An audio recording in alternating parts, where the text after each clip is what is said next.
Radio starts right now. It is Tuesday, October 4th. Thanks for joining us. We are going to check in to get a check on your weather and traffic in just a moment. But first, we're going to go ahead and start with new information on a deadly shooting overnight in West Bexar County. Now, sheriff's deputies have arrested two teens, a 14-year-old and a 15-year-old. Investigators believe they fired more than 100 shots at a home on Bald Mountain Street, not far from Marbach Road and Loop 1604.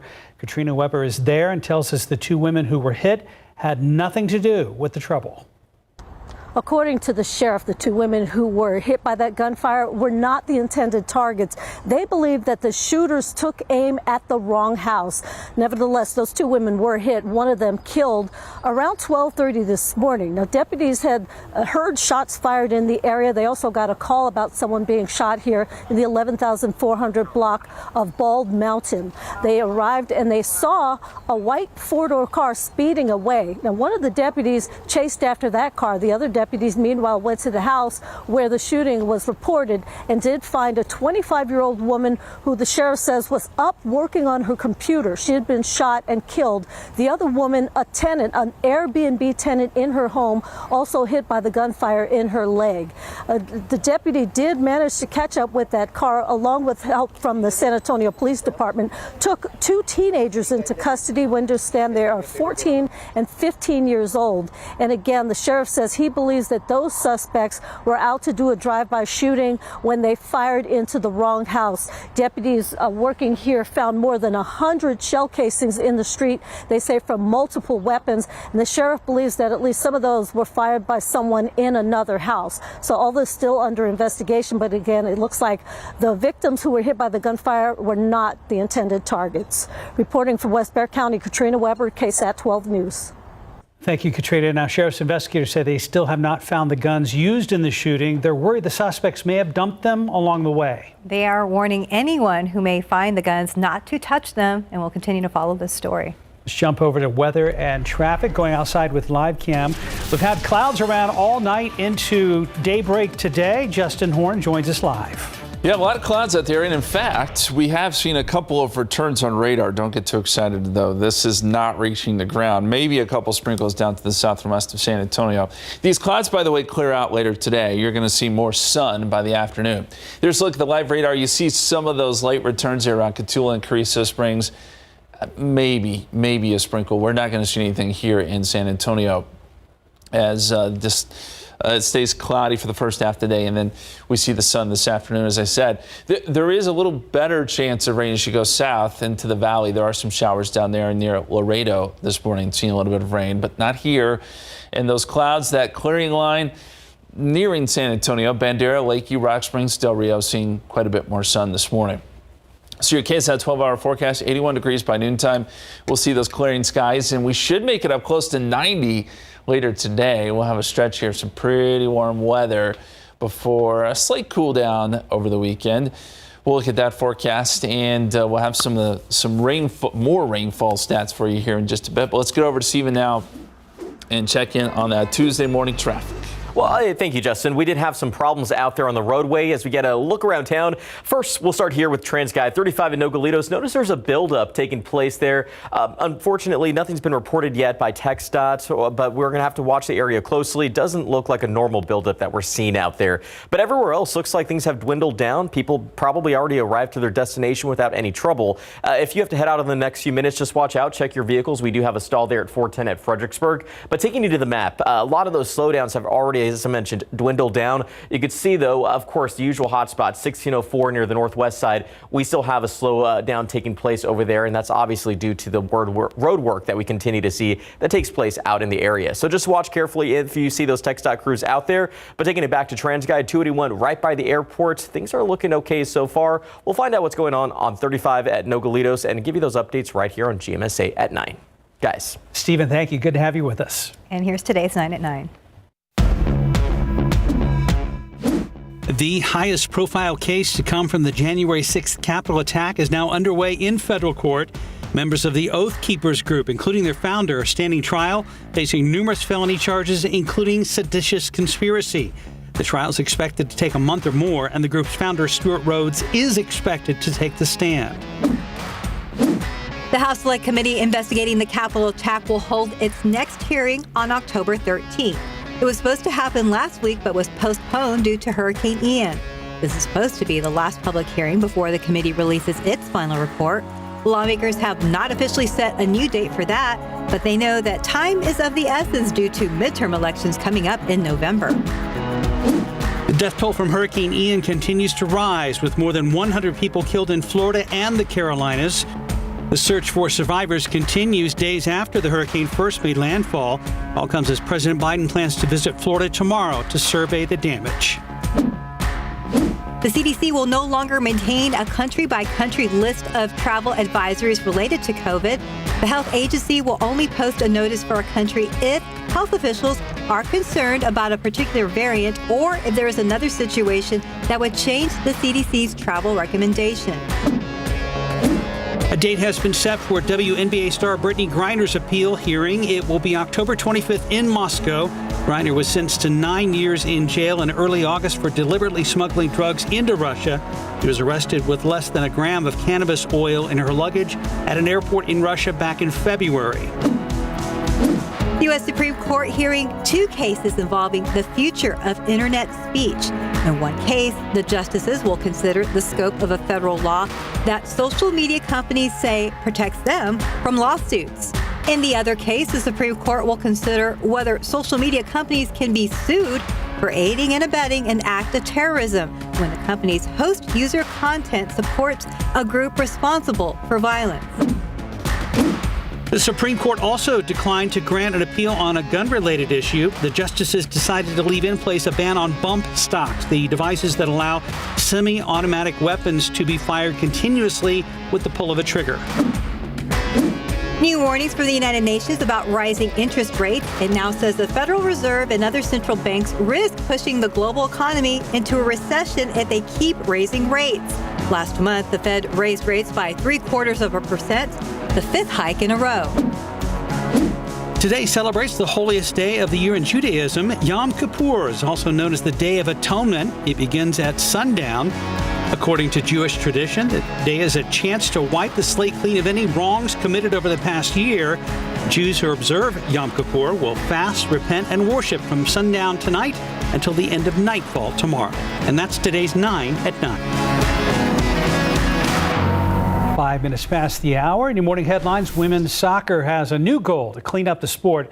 And just how costly is Hurricane Ian going to be? Plus, President Joe Biden took a trip to Puerto Rico and had nothing but praise for the residents and finding a way to deal with cancer treatments. David Sears is here with these stories this morning. Good morning, David. This is kind of post-cancer treatments. This is a long-term deal this guy's got himself involved in. So we'll have that in just a second. But first, there has been an investigation into the culture of women's soccer.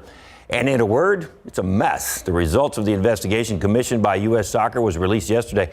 The former acting Attorney General Sally Yates took the lead looking into the problems of women's soccer, and she found a lot. Investigation revealed a culture of sexual misconduct, along with verbal and emotional abuse. These problems were not just limited to U.S. soccer, but they went all the way down to youth soccer leagues. Investigators said the verbal abuse became pretty normal, and it was hard to tell the boundaries between the coaches and the players. The problems were found in several teams and involved several coaches. The president of U.S. Soccer called the findings, quote, heartbreaking and deeply troubling, and promised immediate action to create meaningful, long-lasting change in the system. Hurricane Ian hit Florida and South Carolina pretty hard, but people all across the country are going to feel some effects from that devastating storm. When it comes to money, economists are already predicting this will be the costliest storm in U.S. history.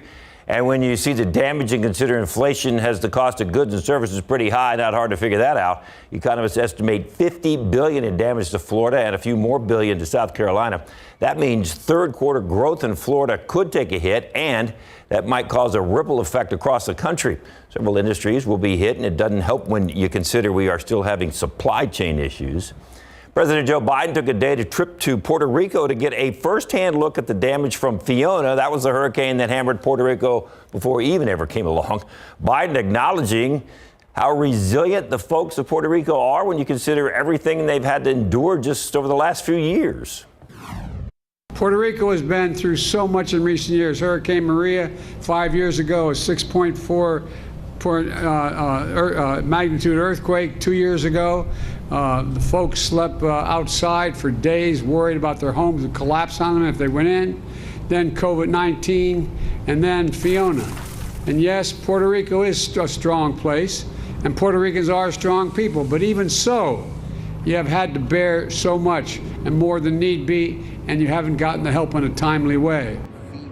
While he was there, Biden announced $60 million for investing into coastal areas. The money would be used to strengthen levees and flood walls, also pay for a new flood warning system that would help residents do a better job of preparing for a storm. Biden is headed to Florida, as we mentioned a few minutes ago, tomorrow to take a look at the damage there. And finally this morning, meet Gar Watson. He looks like a pretty intense cyclist, but even better, he is a cancer survivor, and that is why he's a cyclist. Gar says he actually started riding his bike to his cancer treatments back in 2014. I had actually been a couch potato for about 5 years before I got this cancer. So that ended up being a wake-up call. So I started out riding to my treatments. So Gar was being treated for stage 4 Hodgkin's lymphoma, and he rode his bike 14 miles round trip for radiation treatments. Gar, who's 49, decided that biking was a good way to stay busy after he became cancer-free. Back in 2014, he ended up riding 1,000 miles a month that year. And since then, he has ridden 73,000 miles. Wow. Goodness. That's putting some miles on the bike right there. Makes us all look lazy. Yeah, it does. So, he went from couch potato to a pretty intense cyclist. So good for him. So a reminder to us all, get off the couch. Thank you, David. Yes. Right now, 9:09, 69 degrees still ahead on GMSA at 9. We are speaking with a local doctor about Breast Cancer Awareness Month. She will go over the risk factors and what women need to know about mammograms to keep themselves healthy. Plus, good morning, I'm Max Massey. We're going to be talking about Earn a Bike, a program here in San Antonio aimed at helping the youth and helping families across our community. We're going to tell you about a big program coming up, how you can step up and help out. Welcome back, 9:13. Earn a Bike is a program based on the west side of San Antonio. it was founded with the goal to be a safe place for children to learn the life skills, healthy living, and work towards the goal of earning a bicycle. Max Massey joins us live at the Harvey Najum Family YMCA. Good morning, Max. Good morning, guys. I love this program. I've been passionate about it for a while. It helps so many kids in and around our area. And guys, they have a big ride coming up. Joined here with Gil. So Gil, for those at home who don't know, what is Earn a Bike? Earn a Bike is a program for youth in San Antonio. It's really focused on education, on health, on responsibility. It's a 10-week program that starts in the fall typically, and kids attend the program over that 10-week course. Their parents get involved, and at the end of the program, each of the kids that finishes, they get a bicycle, and they have to build this bike. We meet early December at a venue, and their parents are there. They are there. The bikes are there. They have to assemble them, and then go on a ride. If you ever see the picture of those kids when they get that bicycle that they've earned over those 10 weeks of course, it's worth the program. It's a fabulous program. The wheelmen have been involved. We're all avid cyclists, and we want to try to give back to the community, and we've selected Earn a Bike. There's a ride coming up Saturday, October the 8th, the Wheelman 100. I think it's the 6th time we've had this ride. I know last year we raised over $20,000 for Earn a Bike. It's in New Berlin. If you haven't registered, and you want to ride, you need to register today. If you don't register today, you can come on out, and you'll be a walk-on Saturday morning. We'd love to have you. We've got 100 miles, 60 miles, 40 miles, 21 miles. You can come out and just clap if you want. So we look forward to seeing you out there. And barbecue. And barbecue. All right, now one of the riders is Mark. So Mark, you're going above and beyond. Hi, Max. I am. I'm crazy enough to actually be riding 400 miles on this weekend. Start on Thursday, finish up at the ride on Saturday. And we're just doing it to raise money for Earn a Bike. And we did it last year. We did 300 miles last year, so we had to do better this year. We raised about $18,000 last year, so we're hoping to raise near that or over it to exceed that this year. All All right, Mark. Well, thank you so much. And guys, there are so many ways that you can still help out, not only taking part in the ride, but you can donate right now. Now, obviously, you can go to the website, but we're going to have all this information throughout the day and, of course, on the news at noon. Mark, Stephanie, back to you guys. Mr. Massey, thank you. Thank you. Nice weather to ride, definitely. Yeah, perfect, right? It's about 70 degrees out there, and Justin's talking aquifer troubles. Yeah, the weather has been nice, but the byproduct of this nice weather is that we haven't gotten any rain, and the aquifer is starting to suffer. I'm going to throw a bunch of numbers at you here, and we're not going to go through all of them, but these are the lowest, kind of the low points the aquifer has been through the years, and there's been several years. Most of them are drought years. The lowest, and we get this question a lot, what's the lowest the aquifer has ever been? That was back in 1957. It got down to 612.5. We're nowhere near that. We're at 630.7 today. But we're nearing some of these numbers, and I'll point out that September of 2014, and then June of 1996, we got down into the 620s. And that was after the EAA was created. So these other dates are back when it was a little less regulated. Now that it's regulated, those are kind of the two drought years that stick out. And we're closing in on those points as well. We may drop into the 620s, at least briefly this year. So the aquifer still headed downward. And the other thing I'll point out is all those dates, what they have in common is basically we're talking June, July, August, or September there. That's always kind of the low point for the aquifer. So hopefully as we get into the winter, it'll start to jump back up. We do have a little bit of rain on the radar today, but it's well south of us, down south of Laredo, starting to move into the valley. There's some showers there. We do have some light returns for some of our southwestern counties, but this likely isn't reaching the ground. Nothing more than maybe a sprinkle, if that. And we've still got some cloud cover working through San Antonio. So let me show you the live radar real quick. And you see those very, very light returns. I doubt that any of this is reaching the ground, so don't expect rain today. It's another dry day, and as we look outside, we've got those clouds overhead. It is 68 degrees and mostly cloudy at the airport. Dew point is at 47. And there's another look at the visible satellite picture, which gets us a little better view here of this cloud cover. And the clearing line is right about there. So as you get up into the hill country, there's quite a bit more sun this morning, and that clearing line will slowly work its way into San Antonio, and you'll see more sun as we head into the afternoon. Temperature-wise, 61 Bernie Stage, 62 Boulevardy, 65 in Seguin, 68 in New Braunfels. And dew points still pretty low. We're in the 40s, so the air is extremely dry. And that doesn't really change much. We'll see more moisture during the morning time next few days, but really in the afternoons it stays fairly dry. 81 degrees noontime today. Then we're up near 90 this afternoon. Mostly sunny skies as those clouds clear out, and look for light southeasterly winds going into tonight. 81 at 8 o'clock, 78 by 9 p.m. And here's a look at the forecast as we go down the line. There's going to be an upper level low that develops out west. Usually this will be pretty good for us depending on where it sets up. But it's not the case this time. It just throws some clouds in our direction. Now on Friday, I can't rule out a shower. It's going to look kind of similar to today, where we have these thick high clouds and maybe a few showers south of San Antonio. We'll put in a 10% chance on Friday, if that, and that's generally south of San Antonio. That's about all we can give you at this point. But we will see some more clouds in the sky again on Friday. Very quickly, let's talk about the tropics. We have a developing system here just east of the Windward Islands, and the computer models do take this into the Caribbean. There's a 40% chance of development, but notice it keeps everything well south of the United States. This probably heads into Central America. We'll still keep an eye on it, but I don't really think it poses a threat. Another one out there in the Atlantic, 80% chance of development. This one goes north out over the open Atlantic. We're not going to worry about that. If we do get a named storm, by the way, it would be Julia, followed by Carl, and then Lisa, if we get those names. 89 degrees Wednesday, 90 Thursday, 87 Friday. Mostly cloudy Friday. There's that very, very small chance of a sprinkle or shower. Otherwise, the weekend looks good. Upper 80s and partly cloudy skies. Not too bad. Not too bad. Thank you, Justin. 920, 69 degrees. And here's a look at what's coming up next.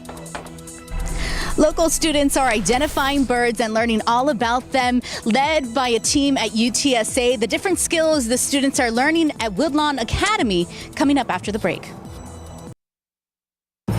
Just about 9:24, a UTSA project is connecting local students with birds and nature. Tiffany Huertas joins us live from Woodlawn Academy to tell us more about the project that aims to spark an interest of science, technology, engineering, the arts, and mathematics in students. Good morning, Tiffany. Good morning. The project is called the Urban Bird Project, and just check it out. Students are learning about the bird's anatomy, how to identify the birds, the role they play in the ecosystem, and they get to play with really cool binoculars and learn all about them. We have Amelia with UTSA and Allegra with Woodlawn Academy. Good morning, both of you. Good morning. Let's start with, how did this project kick off? Well, this project is an interdisciplinary group, and it's all about just combining science with learning about culture and connecting it to the community. Talk to us about these boards. These are what students are learning this year. That's right. So the students have the opportunity to learn all about local and regional birds, and it's a fantastic place to do this here. We are blessed to have hundreds of different species that the students are able to learn about, and so they can make connections between all of these different species and the culture here and the really, really unique place that San Antonio is. And Allegra, what type of changes have you seen in the students since they started this project? Yes, for sure I get to see like another side of their learning, something that's their interest. So it helps me connect it back to my science class. So I get to learn more about them themselves and what they're interested in, which is bird watching. I also like the nature of this, so like the mindfulness learning that they get that they may not get in class, but they can get like outside in nature. So I really like that. And Amelia, this can show them different opportunities. They can use this to different careers. Yes, absolutely. There's a really wide diversity of careers in the sciences and ecology and environmental science, as well as learning about education and culture as well. And they're learning how to use the binoculars that take a while to get to know them, right? It's true, and learning how to use them and use them quickly. You know, birds don't stay in one place, so they've gotten very adept at being able to get those binoculars up, learn the basics of what you should and shouldn't do when you're out bird watching, and how to spot the bird and ID it, whether through the binoculars or by sound. And you all are hoping to expand this to other schools. Yes, absolutely. We're always looking to involve more and more people, both from the schools and from the community. Well, let's hear from one of the students who I spoke to earlier that is very happy and excited to be part of this project. Good morning. Talk to us about what's your favorite part of it being here. My favorite part of this project is learning about birds in the urban area, which is like most people don't even know they're there. Like there could be a super rare bird in their backyard and they couldn't even notice. So they bring awareness to a lot of things that people don't know is happening. Very cool. Well, if you want to learn more and want to get involved in this project, we're going to have those details on KSAT.com. Back to you. Thanks so much, Tiffany. 9:26, 70 degrees. And there's a lot more ahead on GMSA at 9, including the latest on the migrants taken to Martha's Vineyard last month. And what's next for them? And when we come back, we'll be joined by an oncologist with UT Health San Antonio to talk about the importance of Breast Cancer Awareness Month. And welcome back. It is 9:30. October is Breast Cancer Awareness Month, and it's an opportunity to make sure that all women have the right information to take care of themselves. Here to tell us more this morning live is Dr. Kate Lathrop. She's a breast medical oncologist with UT Health San Antonio, MD Anderson Cancer Center. Good morning, doctor. Good morning. Thanks for being with us here on GMSA at 9. Let's review, just to kind of recap, what are the primary risk factors for breast cancer? Yeah, so breast cancer is the most common cancer that women have in the United States besides common skin cancers. So it's something that many of us either experience at some point during our life or know somebody very close to us who have had breast cancer. The risk factors, the biggest risk factor is age. So as women get older, their risk of developing breast cancer gets higher. There's also women who can have a genetic risk within their family. Although that's only about 10% of breast cancers, it's an important group for us to identify because there's prevention that we can implement to help decrease the risk of that woman ever developing a breast cancer.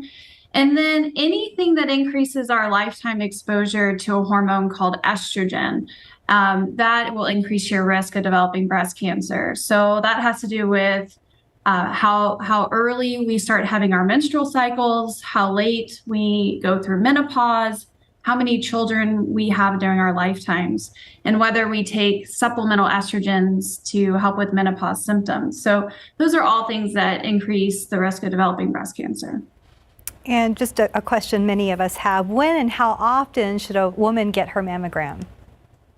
Yeah, it's a great question. And if you look at different recommendations from very thoughtful, well-meaning groups, they actually vary a little bit. So sometimes it's confusing because we might hear something that's slightly different than what we've heard in the past. But I think to simplify it, I think most people would agree that once you are around the age of 40, 45, start having a mammogram either once a year or every other year. And then continue having those mammograms until you reach an age where you either have a lot of significant medical problems or you have a shortened life expectancy for some reason. And I think this is a really important time for a woman to discuss this with their healthcare provider because there are some nuances. And I'd like to stress that this is a screening mammogram recommendation. This is not for women who have had an abnormal mammogram or have had breast cancer in the past. And it certainly doesn't apply to a woman who feels like she's had a change in her breast. Sometimes we've had patients say, well, I had a normal mammogram just a few months ago. So when I felt this lump in my breast, I thought, well, that can't be anything. I just had a mammogram. But that's really important that if you feel a change, if you notice something different, you need to let us know, because even having a normal mammogram within the year doesn't mean that there's not something new. And we don't want to have a delay in diagnosing a breast cancer because of a recent normal mammogram. And speaking of those screenings, can you tell us about 2D versus 3D mammograms and which mammogram should a woman ask for? Yeah, most mammograms these days are going to be more towards the what we call 3D. So a long time ago, we used to have mammograms on films that we would put up on a light box. And then we moved to digital mammography, which is on a computer system.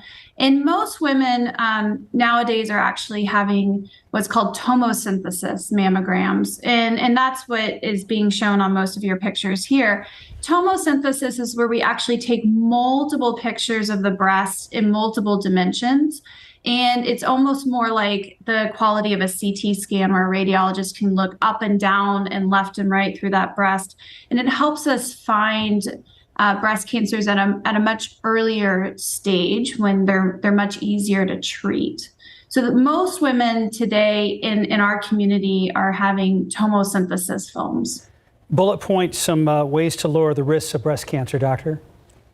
Yeah, so there's lots of great ways to lower the risk, and one of them is just good for everything else too, which is diet and exercise.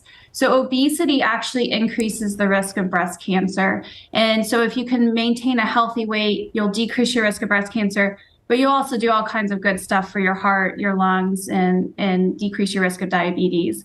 The other thing that you can do is limit the amount of alcohol that you take. We know that alcohol, more than one drink a day for women, does increase their risk of developing breast cancer. And then if you have other family history or genetic concerns, definitely talk to your primary care doctor about that to see if you need to be screened for certain genetic heritable mutations that can also put you at risk.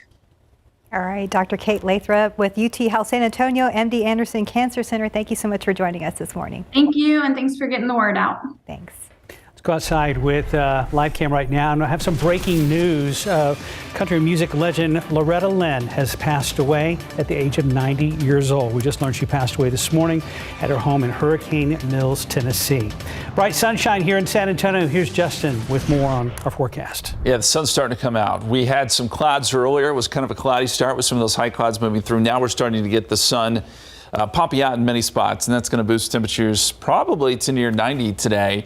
With those high clouds, we've had some terrific sunrises and sunsets. This one comes from Silverhorn Golf Course. What a great backdrop there. And it's been a great stretch for golfers, I might add.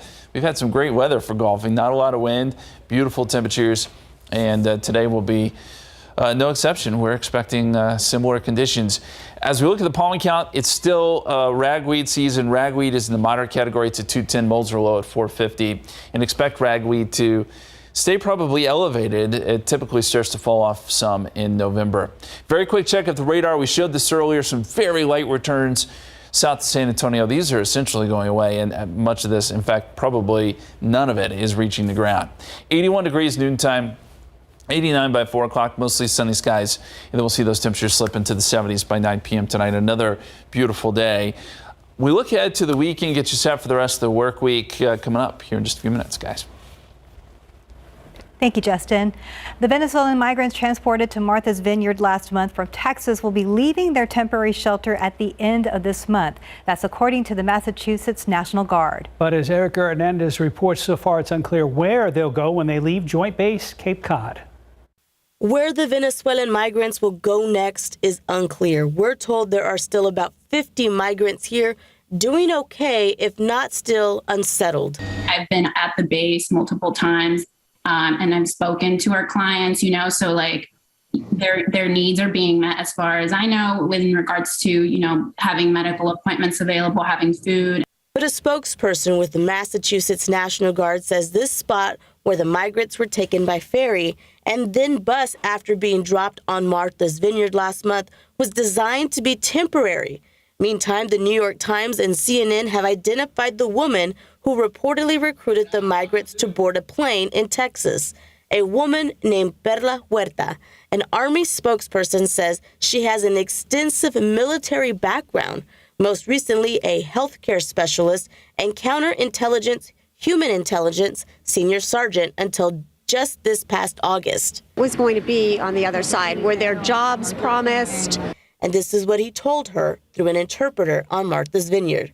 Massachusetts. Okay, so there was this woman, he's like, oh, I saw the light at the end of the tunnel, he's by himself, but the woman just told him that I'm gonna take you to Massachusetts. Whether Perla was that woman he spoke with is unclear. Massachusetts civil rights attorneys now working to confirm that name say they plan to add it to a class action lawsuit, but they're asking for more than just one. There were multiple people that approached our clients, not just a woman who was named Perla.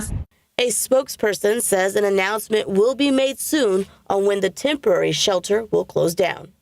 Erica Hernandez, KSAT 12 News. 9:39, 71 degrees. You're watching GMSA at 9. It is Hispanic Heritage Month, and UTSA is showing off their library's special collection of the Mexican-American experience from the 60s and 70s. Why they say it's important to share their treasure trove with students and the community.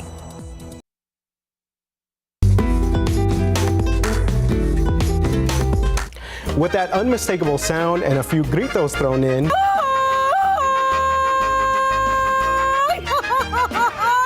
mariachi music celebrates the triumphs, struggles, and heartbreak of the Mexican people. While some aren't exactly sure of the origins of mariachi music, it is widely believed it developed from early mestizo folk music in the western regions of Mexico and was known as the music of the country people.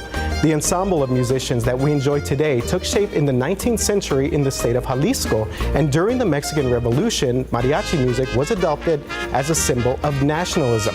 Because of deep Hispanic roots, mariachi music has become a large part of the Hispanic culture in the United States, with its very first International Mariachi Conference in 1979 held right here in San Antonio. Not only in Mexico and the United States, mariachi music is enjoyed at celebrations around the world.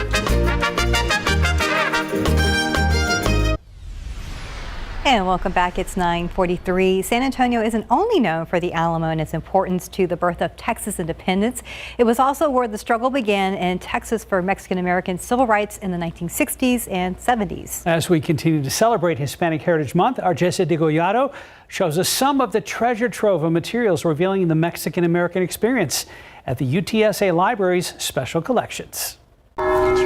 Familiar places like St. Mary's University, the West Side's Guadalupe Cultural Arts Center, and its neighbor across the street, the Guadalupe Theater, are among the places and people in mapping the movimiento, tracing San Antonio's struggle for Mexican-American civil rights. The 15 sites represent only a slice of the many places around the city that galvanized a generation of Chicano activists. The interactive use of narration and photos from the UTSA Library's special collections has an added purpose. We really want to get the material out there. The director of UTSA Special Collections, Amy Rushing, says materials like this from the civil rights era, which flourished in San Antonio, should be shared, not locked away. We don't want to be gatekeepers, we want to be a gateway. It's for the community. These stacks are filled with boxes of donated materials from the Southwest Voter Registration and Education Project, dating back to when Willie Velazquez started it in 1974. And with more materials digitized, it's possible to flip through the scrapbook kept by the late labor leader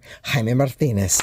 Among his many causes, renaming Durango Cesar Chavez Boulevard, or follow the United Farm Workers fight for better wages and working conditions in Texas, led by Rebecca Flores. She remembered every event, every person. Making the most of what's here, she says, is especially vital for students attending a Hispanic serving institution. Who knows what could be taken from you or how things can change. And so it's definitely important to be able to look back and take lessons from those that came before us. Jesse Degollado, KSAT 12 News. Time now, 9:45, and it's 71 degrees. We started in the 60s. Still nice out there, though. And when it comes to rainfall, we can't always get what we want, and that's shown in the numbers, isn't it? Good song. Yeah, we don't want to belabor the point. Look, we've talked about it a lot over the last several weeks, how dry it has been this year, but I think it's always good to show a comparison. And this is pretty interesting to me. If you look at Lubbock and Amarillo, they've actually received more rain this year than we have. 11.67 there in Lubbock, 13.16 in Amarillo. So it's just not a great situation. 8.2 here in San Antonio. El Paso a little bit below us, but notice the departure from normal. I think that's what really stands out, is we're almost 17 inches now below average. So we should be way above this number. They're not too far off from their averages, but here in San Antonio, we certainly are. And it's dry for all of Texas, but San Antonio, I think, kind of leads the way at this point when it comes to lack of rainfall. We do see some on the radar this morning. Some of this is trying to cross over from Mexico into South Texas. We've got a lot of cloud cover, some high clouds drifting through. And the edge of those clouds is right about at San Antonio, so we're starting to see more sun where we are. But if you're south and southeast of town, it is going to be considerably more cloudy. We talked about the fact that these radar echoes that we're seeing here are not indicative of rain actually reaching the ground. This is all evaporating before it hits the surface. Still just a little bit too dry, and all of that is really, really light. As we look at the time lapse here, you can see the clouds that have been rolling through, and it was pretty extensive this morning, the cloud cover, but now starting to see some of those breaks. 68 degrees, calm winds, and humidity is at 47%. As we look at the satellite picture here in the visible satellite, I think this gives us a little better view, and you can see where there are quite a few more breaks as you get into the hill country, a lot more sun, and temperatures there will probably warm up a little bit quicker than, say, areas south and east of town where the clouds are a little thicker, at least at the moment. 65 Boulevardy, 64 Bernie Stage, 63 in Comfort, 70 right now in Divine, 71 in Pleasanton. In the dew point trend, dew points have been pretty low. They've been not so bad. We've been in the dry category, but they start to ease up as far as humidity goes. By the time we get into the weekend, you'll start to see a little bit more humidity Sunday into Monday. And I don't know that you'll feel it, but it is there. And I think that trend probably continues on into next week. As far as high temperatures go, we're up around 89 this afternoon, 86 Canyon Lake, 89 in San Marcos. Most of us are going to be upper 80s, close to 90 degrees, and with that added sun, especially tomorrow, we'll be right back there again. Well, let's look at the upper level winds here, and this kind of tells the story of our weather pattern. Still pretty quiet, although we get a little bit of a cutoff low that develops out west by the time we get into Thursday into Friday, which typically would be a pretty good setup for us. We would get some moisture coming in from the Pacific, and there was a front involved, maybe we could get some rain, but that's just not the case here, I'm sorry to say. We do get the added cloud cover that comes back in again on Friday. So Friday is going to be a fairly cloudy day, and this model does show some rain in Mexico, maybe deep South Texas. In fact, it looks pretty similar to today. We just don't get that rain up here in San Antonio. The setup is not there. I can't completely rule out a shower. There's a 10% chance there, generally south of town, but it's not a great chance. And if we see anything at all, it's probably going to be in the form of some very light showers, maybe a few sprinkles. So here's how it looks in the 7-day forecast. Some clearing today, 89 tomorrow, 90 on Thursday, 87 Friday. That'll be our cloudiest day. And then the weekend, we were hoping for that frontal boundary. It does push into Texas, but it doesn't make it through here. And so we're still in the upper 80s Saturday and Sunday with partly cloudy skies, guys. Thank you. Looks pretty good overall. It's not bad. Thanks. About 10 till 10, 71 degrees. And when we come back, we'll look at what we missed last night on Dancing with the Stars. Only week 3 of Dancing with the Stars, and some couples have already seen their first 9s of the season. But we did have to say goodbye to an angel. ABC's George Pinocchio has a recap from the ballroom. When viewer votes and judges' scores were combined, Charlie's Angels star Cheryl Ladd and weatherman Sam Champion both found themselves under a dark cloud, the dreaded bottom two. The judges saved Sam, which meant our angel was eliminated. Cheryl went out with a bang tonight, overcoming all her fears. I thought I did a really good job tonight, and I loved the dance, and it was fun.